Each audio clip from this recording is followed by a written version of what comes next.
ચિહ્નો બે જગ્યાએ પ્રભુના વિશેષ રૂપે મળે. એક ઠાકોરજીના ચરણના ચિહ્નો, જે 16 ચિહ્નોની ચર્ચા કરાય, ચરણમાં ચિહ્નો બિરાજમાન છે. કમલ, વજ્ર, ધ્વજા, પતાકા મહાપ્રભુના ઠાકોરજીના ચરણોના ચિહ્નો છે. અને બીજા કંદરામાં ચિહ્નો, એ બધાના પોતપોતાના ફળ છે. શ્રીનાથજીના કથામાં જો સમય મળશે તો શ્રીનાથજીના ચરણ ચિહ્નની ભાવનાની પણ ચર્ચા કરીશું. કે જ્યારે આપણે ચરણ સ્પર્શ કરીએ છીએ, આ તમને કોઈ એમ કહે કે પ્રભુના ચરણોનું સ્મરણ કરો, ત્યારે આપણે શું સ્મરણ કરીએ, શું યાદ કરીએ? ત્યારે ઠાકોરજીના ચરણમાં રહેલા ચિહ્નોને યાદ કરાય. આપણે ત્યાં તો ભાગવતજી આદિમાં પણ, રાસમાં પણ ગોપીઓએ ચરણમાં ચિહ્નો જોયા. અક્રૂરજી પણ આવ્યા ત્યારે વ્રજમાં ઠાકોરજીના ચરણારવિંદના ચિહ્નોના દર્શન કર્યા. એની મહત્તા આપણે ત્યાં છે. તો એ ચરણ ચિહ્નની પણ વિશેષ પ્રકારથી ભાવનાઓનું વર્ણન કરવામાં આવ્યું છે. તો કંદરાના ચિહ્ન અને ચરણના ચિહ્ન, આ બંનેની વિશેષતા આપણે ત્યાં છે. તો મનન કરે મુનિ, તો મુનિ બિરાજમાન છે, સ્મરણ ભક્તિનું પ્રતીક છે. કેવલ એ મુનિના દર્શન માત્રથી તમારી સ્મરણ ભક્તિ સિદ્ધ થાય. ઘણી વાર લોકો એમ કે ગણીને માળા કરવી કે ગણ્યા વગર કરવા, ગણીને પાઠ કરવા કે ગણીને નહીં કરવા, બંનેની મહત્તા છે. ગણતરીની પણ મહત્તા છે. જે જ્યારે જપ કરવા બેસો ત્યારે ગણતરીની મહત્તા છે. સ્મરણ કરો એમાં ગણિત થતું નથી. એ તો સ્નેહથી જે સહજમાં સ્ફુરે એને સ્મરણ કહેવાય, અને કરવું પડે એને જપ કહેવાય. અને એટલા માટે જ્યારે આપણા નિત્ય નિયમ હોય ત્યારે આપણે ગણતરીની પણ મહત્તા હોય છે. અને વિશેષ રૂપે જેમ કહેતા હોય કે જેટલા શ્લોક એટલા પાઠ કરવા, એટલે કે યમનાષ્ટકના કે 9 પાઠ કરવા કે 8 પાઠ, આ લોકો કહે સર્વોત્તમના 35 શ્લોક છે. એટલા માટે જેટલા શ્લોક હોય એ પ્રમાણેની, યા જેટલા અક્ષર હોય એટલી માળા કરવી. અષ્ટાક્ષરની 8 માળા, પંચાક્ષરની 5 માળા, એવું એક વિધાન જપ શાસ્ત્રમાં કહેવાતું હોય છે, જપના વિધાનમાં કહેવાતું હોય છે. તો સ્મરણ ભક્તિ, ઠાકોરજીના કંદરામાં એક મેષનું ચિહ્ન છે, ઘેટાનું. અને આ ઘેટું પાદ સેવન ભક્તિનું પ્રતીક છે. શ્રવણમ કીર્તનમ વિષ્ણુ સ્મરણમ પાદ સેવનમ. તમે ઘેટાને જોજો, આગળના ઘેટાના પગ જોઈને જ ચાલતું, એ સામે ના જોવે. આપણે આ તો ઘેટા જેવા છે, પાછળ પાછળ જયા કરે. કેમ? કારણ કે એના આગળવાળાના પગ જ જુએ, સામે ના જુએ. એક ખાડામાં પડે ને તો બધા ખાડામાં પડી જાય, કારણ કે સામે જોતા જ ના હોય, કેવળ આગળવાળાના ચરણને જોતા હોય, પગને જોતા હોય. અને એટલા માટે શ્રીનાથજીની કંદરામાં રહેલું મેષનું ચિહ્ન એ પાદ સેવન ભક્તિનું પ્રતીક છે. ભક્તોને કેવલ ને કેવલ શ્રીજીના ચરણમાં જ આસક્તિ. કૃષ્ણ ભટ્ટ આદિની વાર્તામાં નથી આવતું, સેવા કરે પણ ક્યારે ચરણ સ્પર્શ ન કરે. શ્રીનાથજીએ ગુસાઈજીને ફરિયાદ કરી કે પ્રભુ, શ્રીનાથજી કહેવા લાગ્યા ગુસાઈ કાકાજી કે આ સેવા તો બહુ સુંદર કરે છે મારી, ક્યારે ચરણ સ્પર્શ નથી કરતો. આવીને બોલાવ્યા, કહ્યું કે શ્રીનાથજી બાબા શું કહે છે, તમે સેવા તો સુંદર કરો છો પણ ચરણ સ્પર્શ કેમ નથી કરતા? કહ્યું કે જયરાજ, આ માખી મચ્છર પણ ઉડતા ઉડતા ક્યારેક શ્રીજીના ચરણમાં બેસી જતા હશે. આવા ચરણ સ્પર્શનો શું અર્થ? ચરણ સ્પર્શ તો ત્યારે હું માનું જ્યારે શ્રીનાથજી પોતાનો ચરણ આગળ કરે અને મારા માથે પર આવે. ગુસાઈજી કહ્યું આવો મારી સાથે. આવ્યા, નિજ મંદિરમાં લઈ ગયા. કહ્યું બાબા, આખું ચરણ સ્પર્શ કો મનોરથ હૈ, આખો મનોરથ પૂરો કરો. અને સ્વયં શ્રીનાથજી બાબા ચોકી ઉપર બિરાજી ગયા છે. અને કૃષ્ણ ભટ્ટને કહ્યું દંડવત કર. જ્યાં દંડવત કર્યા, જમણું ચરણ મસ્તક પધરાવ્યું, ડાબું ચરણ પધરાવ્યું, અને શ્રીનાથજી સામેથી ચરણ સ્પર્શ કર્યા. આ શ્રીજીની કૃપા. વાર્તા સાહિત્યમાં એક એક તમે એક એક પ્રસંગો તમે જો રોમાંચ થઈ જાય. શ્રીજીએ કેવી કૃપા જીવો પર કરી છે, કેવું શ્રીનાથજીનું અદભુત ચરિત્ર છે, કેવો અનુગ્રહ. તો એ પાદ સેવન ભક્તિ, ચરણારવિંદની આસક્તિ. ગોપીજનો ગોપી ગીતમાં કહે છે પ્રભુના ચરણ કેવા છે, પ્રણત દેહી નામ પાપ કરતા.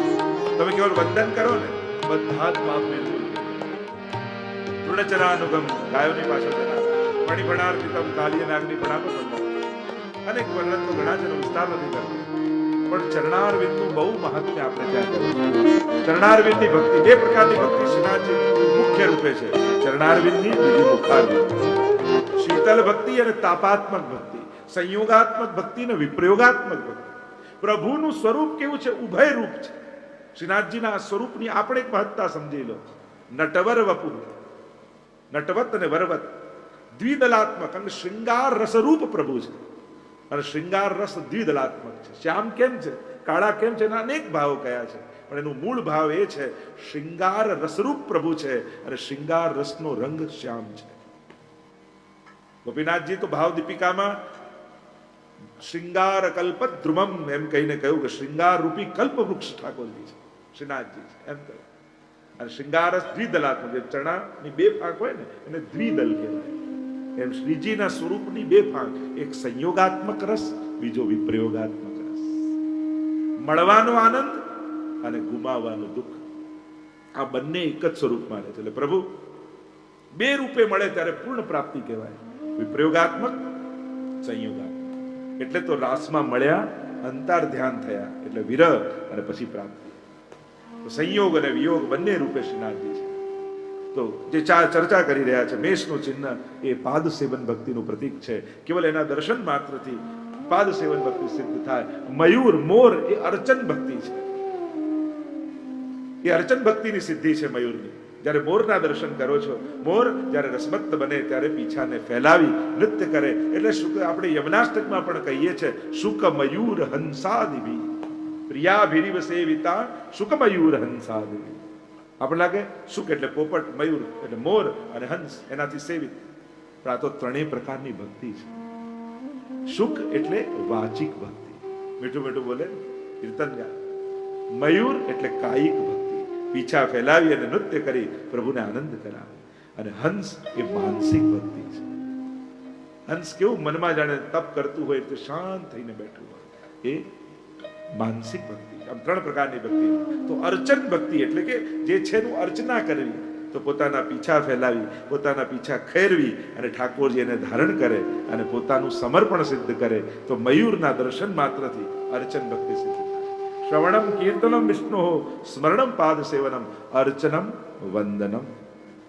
જે શેષજી છે એ શેષજી વંદન ભક્તિનું પ્રતીક છે. જે સર્પ છે, ગાય છે, આત્મનિવેદન ભક્તિનું પ્રતીક છે. દ્વિતીય ગાય, બીજી ગાય છે, દાસ્ય ભક્તિનું પ્રતીક છે. અને સિંહ એ સખ્ય ભક્તિનું પ્રતીક છે. આમ નવધાય નવદા ભક્તિનું અને પ્રેમ લક્ષણા ભક્તિ રૂપ તો ઠાકોરજી પોતે બિરાજમાન છે. પોતે કૃપા કરી પ્રેમ લક્ષણા ભક્તિનું દાન ભક્તોને કરે છે.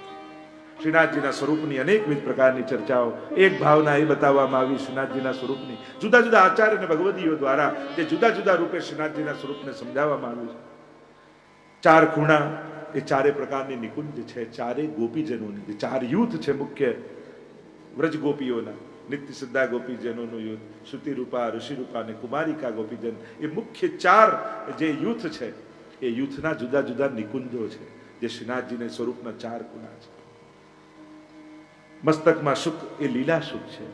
એ લીલાના અનેકવિધ ગાન કર્યા કરે છે અને આનંદિત કરતા રહે છે. જમણી બાજુ બે મુનિઓ બિરાજમાન છે અને બીજી બાજુ એક મુનિ છે. એમ ત્રણ મુનિ છે. એ ધર્મ, અર્થ અને કામરૂપ આ ત્રણેય મુનિઓ છે. ત્રણેય પુરુષાર્થ છે. અહીંયા મુક્તિ તો ચરણોમાં ચિત્ત લાગવું એ જ મુક્તિ છે. એટલે મહાપ્રભુજી વૈષ્ણવના ચારે પુરુષાર્થ સમજાવતા કહે છે, પુષ્ટિ માર્ગે હરિર દાસ્યમ ધર્મ, અર્થો હરિરેવહી, કામો હરિર દિદૃક્ષૈવ, મોક્ષ કૃષ્ણસ્ય ચેદ્રુવ. તો આ ચારે પુરુષાર્થ એટલે કે ત્રણેય મુનિઓના દર્શન કરો તો ત્રણેય પુરુષાર્થ સિદ્ધ થાય. પેલો ધર્મ એટલે વૈષ્ણવનો પુરુષાર્થ ધર્મ કયો છે? સર્વદા સર્વભાવેન ભજનીયો વ્રજાધિપ સ્વસ્યાયમેવ ધર્મો હિ નાન્ય ક્વાપી કદાચન. સેવા કરવી એ જ ધર્મ, એટલે સેવા સિદ્ધ થાય. ભગવાન જ અહીંયા અર્થરૂપ છે. અર્થો હરિરેવહી બીજા મુનિથી, કામો હરિદૃક્ષ, પ્રભુને જોવાની કામના, પ્રભુને સ્પર્શવાની કામના, પ્રભુને મેળવવાની કામના. આ જ વૈષ્ણવનો કામ પુરુષાર્થ છે. તો આ ત્રણેય પ્રકારના પુરુષાર્થ સિદ્ધ થવાથી ચોથો મુક્તિ એટલે કે પ્રભુના ચરણોમાં દ્રઢતા એ સિદ્ધ થાય છે, એમ આચાર્યોએ બતાવ્યું. બીજું કહ્યું, નરસિંહ છે એ દ્વારના રક્ષક છે. જે નરસિંહજીનું ચિહ્ન છે એ નિકુંજની અંદર બહાર સિંહ બનીને બિરાજમાન છે. જો આપણે ત્યાં સિંહ પોળ, હાથીપોળ હોય છે, એની પણ ભાવના સિંહ રૂપ રક્ષક રૂપે બિરાજમાન છે. એટલે કે જે અધિકારી આવે એને તો ભગવદી રૂપે દેખાય અને એને અંદર પધરાવીને લઈ જાય, અને અનધિકારી આવે તો સિંહ બનીને ત્રાડ કરે એટલે અનધિકારી ભાગી જાય. એટલે દ્વારના રક્ષક રૂપે નરસિંહ બિરાજમાન છે, સિંહ રૂપે બિરાજમાન છે. એટલે ઠાકોરજી વાઘ નખ ધારણ કરે એના અનેક અનેક ભાવ બતાવવામાં આવ્યા. કારણ કે વાંકો છે અને જીવને પકડવા માટે છે, યા અનેક અનેક અન્ય પણ સુંદર સુંદર ભાવોના દર્શન કરાવવામાં આવ્યા. તે નરસિંહજીનું ચિહ્ન છે, મોર છે, એ નિષ્કામતાનું પ્રતીક છે. લૌકિક કામનાઓ સાથે પ્રભુ પાસે જવાતું નથી, નિષ્કામ જીવનનો પ્રભુ સ્વીકાર કરે છે. તે મયુરના જે પ્રતીક છે એનાથી દર્શન માત્રથી ભક્ત નિષ્કામ બની જાય છે. જે મેષ છે, ઘેટું છે, જે મેષ રાશિ, તો લીલાને અનુકૂળ કાલની રચના કરે છે. જે ઘેટું, જે મેષ, એ લીલાને અનુકૂળ કાળ, એટલે કે જે લીલા થતી હોય એને અનુકૂળ વાતાવરણ બની જાય. પ્રભુને ઋતુ પ્રમાણે લીલા ન કરવી પડે, પ્રભુ જે લીલા કરે એ પ્રમાણે ઋતુ પ્રગટ થઈ જાય. લીલાને અનુસાર કલરવ કૂજતા દ્વિજ શોભતા. તો લીલાને અનુકૂળ એટલે જ આપણે ત્યાં વરસાદ, જે ઋતુ આવે એ પ્રમાણે મનોરથ થાય. તો આ ઘેટું છે, લીલાને અનુકૂળ કાલને સર્જનારું છે. જે શેષનાગ છે એ સૈયાજીનો ભાવ એમ બતાવવામાં આવ્યો. પ્રભુ પોડે છે શેષ સૈયા ઉપર, એ પ્રભુની સૈયા છે. બે ગાયો છે, પૃથ્વી અને ધર્મ છે, એમ અનેક પ્રકારથી એની રચના બતાવી. બીજો એક શ્રીનાથજીનો ભાવ જે બતાવવામાં આવ્યો એ આખું શૃંગાર શાસ્ત્ર પ્રમાણે બતાવવામાં આવ્યું કે રસો વૈ સહ શ્રીનાથજી છે, કૃષ્ણ છે, અને જે કાંઈ પણ લીલા કરી રહ્યા છે એ સ્વયંના રસદાન માટે આ બધી લીલા કરી રહ્યા છે. જેમ કેરી રસાત્મક હોય પણ એ રસ આપણા સુધી પહોંચે કઈ રીતે, તો એની પ્રક્રિયા છે. જેમ માણસ ઝાડ ઉપર ચડે અને તોડે, પણ એ જ રસની અનુભૂતિ કઈ રીતે કરે છે એ રીતે રસાનુભવ થાય. એ જ કેરીઓ એને કાપીને કકડા કરીને ખાઓ તો જુદો સ્વાદ આવે, એનો રસ કાઢીને ખાઓ તો જુદી લાગે, એને સીધી મોઢામાં મૂકો તો જુદી લાગે. એટલે રસની અનુભૂતિ તમે કઈ રીતે કરો છો એ રીતે રસાસ્વાદ થાય. કૃષ્ણ પણ રસો વૈસા છે, અને કઈ રીતે તમે રસાની ભૂતિ કરો છો એ પ્રમાણે કૃષ્ણનો આસ્વાદ આવશે. તો ભગવાન સ્વરસનું દાન, ભગવાન અને રસ જુદા નથી, એ રસરૂપ જ છે. રસ એટલે આનંદ, અલૌકિક આનંદ, સર્વોચ્ચ આનંદ, અને એ આનંદનું દાન કરવા માટે પ્રભુ પધાર્યા છે. પણ કઈ રીતે, તો કે રસમાર્ગની પ્રક્રિયા અનુસાર. એક જ્ઞાન માર્ગની પ્રક્રિયા છે, એક કર્મ માર્ગની પ્રક્રિયા છે, અને એક રસ માર્ગની પ્રક્રિયા છે. અને એટલા માટે જેટલી કૃષ્ણ ચરિત્રમાં આ બધી જ લીલાઓ છે જુદી જુદી, એ પ્રક્રિયા છે રસ માર્ગ અનુસાર ભગવાન સ્વ રસનો, સ્વ આનંદનો દાન કરે, એની પ્રક્રિયા. તો સાહિત્ય શાસ્ત્રમાં રસદાન માટેની અનેક પ્રક્રિયાઓ બતાવતા કહ્યું, વિભાવ અનુભાવ વ્યભિચારી સંયોગાદ રસ નિષ્પત્તિ. વિભાવ અનુભાવ વ્યભિચારીના ભાવના સંયોગથી રસની નિષ્પત્તિ થાય છે, રસનો અનુભવ થાય છે. તો આ રસ નિષ્પત્તિ એટલે કે રસદાન કરવા માટે આ બધા ચિહ્નો છે. અને એને બતાવતા કહ્યું કે પક્ષી એ અનુભાવ છે. જે મોર આદિ સુખ આદિ દેખાય તો આખું વેણુ ગીત, કારણ કે આ લીલા રસદાનની લીલા એ વેણુ ગીતની લીલા છે. પ્રભુ વેણુના નાદ દ્વારા સર્વને પોતાનો સુધા સંબંધ કરાવે છે. એટલે કે નાદ, સાઉન્ડ છે, પાત્ર છે, અને એમાં ભગવાને પોતાની સુધા પધરાવેલી છે. અને એ સુધા પાત્રમાં બેસી, નાદના પાત્રમાં જીવના કર્ણ પર જઈ અને રોમ રોમમાં કૃષ્ણાનંદ વ્યાપી જાય છે. એની પ્રક્રિયા એ જ વેણુ ગીતની પ્રક્રિયા છે. એટલે વેણુનાદ, વેણુ ગીત એટલે એમની સમય ઠાકોરજી વાંસળી વગાડી અને બધાએ સાંભળ્યું. એ વાંસળીનો નાદ તો પાત્ર છે, એમાં ભગવાને સ્વરસ મૂકી અને પહોંચાડ્યો છે બધા. તો એ વેણુ ગીતમાં આ બધા જ જે લક્ષણો દેખાય છે એ બધા ત્યાં દેખાય છે. તો પક્ષીઓ અનુભાવ એટલે કે રસના થી જે રિએક્શન આવે એ ત્યાં દેખાય છે. થોડી ગહન ચર્ચા છે, કદાચ બહુ સંક્ષિપ્તમાં હું કહીશ, બહુ અઘરું કદાચ થઈ જાય. ઘેટું છે, લીલાને અનુકૂળ કાલને સર્જે છે અને ઉદ્દીપન કરે છે. ઉદ્દીપકને કારણે પ્રક્રિયા તેજ થાય. એ બાકી રસમાર્ગની પ્રક્રિયા છે, એમાં હું બહુ ચર્ચામાં નથી પડતો, થોડું ક્લિષ્ટ થઈ જશે. પણ વિભાવ અનુભાવ વ્યભિચારી સંયોગાદ રસ નિષ્પત્તિ. આ જુદા જુદા અનુભાવ, વિભાવ, આલંબન વિભાવ, ઉદ્દીપન વિભાવ, આખા સાહિત્ય શાસ્ત્રના બધા શબ્દો છે કે જેને કારણે, જેમ તમે મનોરથની સજાવટ કરો અને એમ થાય કે આજે ઠાકોરજીના દર્શન કરીને બહુ આનંદ આવ્યો, તો શું ઠાકોરજી બદલાઈ ગયા? કેમ આનંદ પ્રગટ્યો? કે આ સજાવટ. તો આ સજાવટ ઉદ્દીપન વિભાવ છે, ઠાકોરજી આલંબન વિભાવ છે, એમના થકી આનંદ આવ્યો. પણ સજાવટને કારણે આનંદ વધી ગયો, કે આ ઉદ્દીપક ભાવ.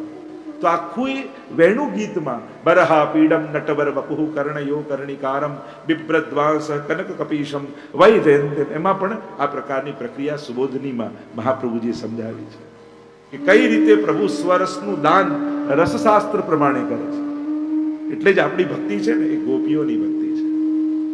કોઈ કે આ કરાય, અહીંયા જવાય, આ ખવાય. મેં કહું વૈષ્ણવી જીવન જીવવા માટે એક જ વસ્તુ વિચાર કરો, ગોપીની સામે આ પ્રશ્ન આવે તો એ ગોપી શું કરે? બસ એટલો પ્રશ્ન પોતાની જાતને કરો, બધા ઉત્તર મળી જશે. એક કૃષ્ણને પ્રેમ કરનારી ગોપી. આપણે બધા કૃષ્ણના પ્રેમી છીએ. આ જ પુષ્ટિ ભક્તિ છે. તમે કૃષ્ણને પ્રેમ કરો અને એને પામવા માટેનો પ્રયાસ આપણો ચાલી રહ્યો છે. વિચાર કરો, કૃષ્ણને પ્રેમ કરનારી ગોપી. એટલે આ હું નથી કહેતો, નારદજીએ ભક્તિ સૂત્રમાં કહ્યું છે. ભક્તિ સૂત્રમાં પૂછ્યું કે ભક્તિ કેવી કરવી, તો કે યથા વ્રજ ગોપિકાના, જે રીતે ગોપીજનોએ ભક્તિ કરી એવી કરવી. કેમ કે જે ભક્તિ પ્રભુને સર્વથી અધિક ગમી હોય એવી ભક્તિ કરવી. ભક્તો તો ઘણા છે, ધ્રુવ છે, પ્રહલાદ છે, અમરીશ છે, નારદ છે. કોના જેવી કરીએ?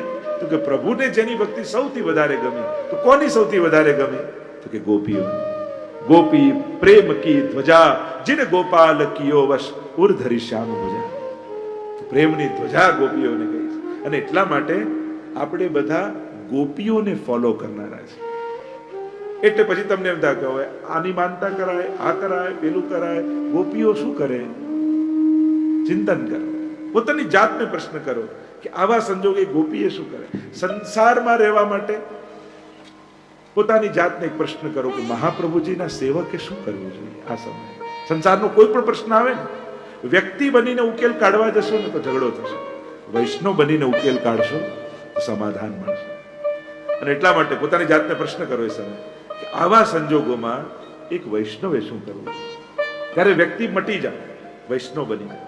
વ્યક્તિ બનશો તો ક્લેશ જ થશે, ઝઘડા જ થશે, ચર્ચા જ થશે. પણ વૈષ્ણવ બનશો તો સમાધાન નીકળશે. ત્યાગવાનો આનંદ હોવો જોઈએ, આપવાનો આનંદ હોવો જોઈએ, કમને ન થાય.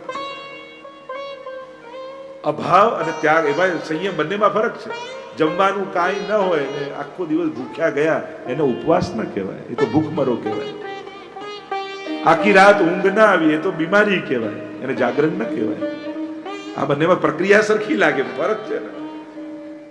તમે એને એમાં ખપાવ. ઘણા લોકો સાવ કઈ ના આવડે, આનું કામ તો નરસિંહ મહેતા જો. ક્યાં નરસિંહ મહેતા ને ક્યાં સરખામણી તો જોઈને ખરો. લોકો એવું કરે, આનું કામ તો નરસિંહ મહેતા જો. ક્યાં એની ભક્તિ? એને તો આ બધું પસંદ કરેલું છે, આને તો આના કર્મોથી મળેલું છે. એટલે ક્યાંય તમે કોઈ આડીઅવળી સરખામણી, ઘણી બધી ક્રિયાઓ છે ને ધર્મમાં સરખી લાગે, પણ એ બંનેમાં બહુ મોટો ફરક હોય છે. ગમે ત્યાં શબ્દના પ્રયોગ ના થાય. તો જે વાત કરી રહ્યા છે, પ્રભુ રસમય છે, રસનું દાન કરવા માટે પધારે છે. અને એટલા માટે અનેકવિધ સ્વરૂપોથી પ્રભુની ભાવનાને સમજાવવામાં આવે છે. શ્રીનાથજીની એક ભાવના એ રાસની પણ છે કે પ્રભુ રાસ કરી રહ્યા છે અને રાસની આ મુદ્રામાં ઠાકોરજી નિકુંજમાં છે અને ઊંચો હાથ કરી રાસથી વિખૂટા પડેલા જીવોને રાસમાં બોલાવી રહ્યા છે. તમને એમ થાય કે આ લીલાજીઓને નાખ્યા જ કેમ, પોતાનાથી આમ દૂર કેમ કરે? અરે નાનું બાળક, આ તો લીલા એટલે રમત ને.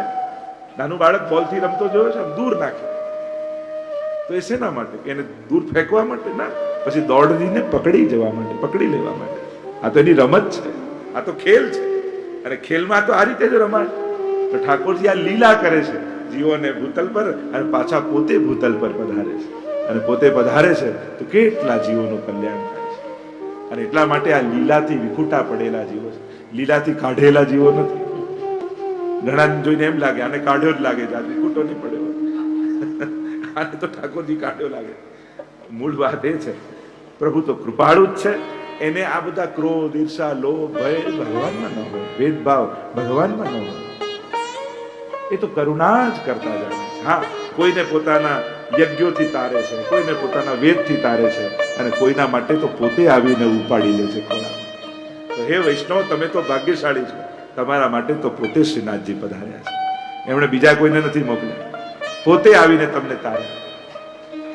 અકબરે બિરબલને પૂછ્યું, નાવમાં જતા હતા એટલે મજાક સુધી, ક્યાં તમારા ખુદા પોતે આવીને આવી જાય, અમારા ખુદા બીજા પોતે ના આવે તો પૈગંબરોને મોકલે. એ તો મોટા છે. બિરબલને થયું કે ચલો સમય આવશે ત્યારે જવાબ આપીશું. એકવાર અકબર બાદશાહના ખોળામાં એનો દીકરો અને નૌકા વિહાર કરતા. બિરબલને થયું નાવ મધ્યમાં આવી એટલે હવે જવાબ આપવાનો રસ્તો છે, છોકરાને ઉપાડીને પાણીમાં નાખી દીધું. અને અકબર બાદશાહ કે બચાવો, અને કોઈ કાઢો, અને બે ત્રણ દ્વાર જોયું ને કોઈને પોતે કૂદકો માર્યો, છોકરાને લઈને નાવમાં આવી. અને એવા નારાજ થયા બિરબલ, આ શું કરે છે? પાગલ થઈ ગયો છે તું? આ રીતે નખાતો હશે, ડૂબી જાત છો. રાજા આપના પ્રશ્નનો જવાબ આપતો. અત્યારે બીજા કોઈનો દીકરો પડ્યો હોત તો તમે મને કહે, સિપાહીને કહે, બીજા કોઈને કહે કે આને કાઢો, પણ પોતાનો દીકરો ડૂબતો દેખાયો તો કોઈની રાહ ન જોઈને પોતે કૂદકો મારી દીધો. એમ જ્યારે પોતાના ભક્તો દુખી દેખાય ત્યારે ભગવાન કોઈની રાહ જોતા નથી, પોતે કૂદીને જીવને તાણીને. અર્થ સકળ તેનો સીધો, લીલા માહે તાણીને. ગોપાલદાસજી વલ્લભાખ્યાનમાં કહે એને તો પોતે તારે છે, પોતે પકડે છે. એમ આપણા માટે તો શ્રીનાથજી પોતે પધાર્યા, પ્રગટ રૂપે નાથ દ્વારામાં આજે પણ આપણને તારવા, આપણા પર કૃપા કરવા માટે બિરાજી રહ્યા છે. તો આમ આ સ્વરૂપની અનેકવિધ પ્રકારની ચર્ચાઓ શ્રીનાથજીની વાર્તામાં આવી, શ્રીનાથજીના અનેકવિધ પ્રસંગોમાં, યા આચાર્યોના અનેક ગ્રંથોમાં, યા ભગવદીઓની વાણીમાં. આપણે ત્યાં ભગવદીઓની વાણીમાં પણ અનેક પ્રકારથી શ્રીનાથજીના સ્વરૂપની ગાથા ગવાય છે. જેમ સાતે સ્વરૂપની ભાવના છે, એમ શ્રીનાથજીના સ્વરૂપની ભાવના છે, મહાપ્રભુજીના સ્વરૂપની ભાવના છે. તો સાક્ષાત ભાગવત રૂપ, રસો વૈસ, શૃંગાર રસરૂપ, આનંદ રૂપ એ શ્રીનાથજીનું સ્વરૂપ છે. રૂપ આપણે વર્ણન આંખથી દેખાઈને કહી શકીએ, પણ સ્વરૂપ તો અનુભવાય. પુષ્ટિ માર્ગમાં રૂપ અને સ્વરૂપનો ભેદ છે. સ્વરૂપની ભક્તિ છે, સ્વરૂપ આસક્તિ છે, સ્વરૂપ નિષ્ઠા છે, અને એટલા માટે સ્વરૂપ સેવા છે. પુષ્ટિ માર્ગનું પરમ ફલ એ સ્વરૂપ સેવા રૂપે છે.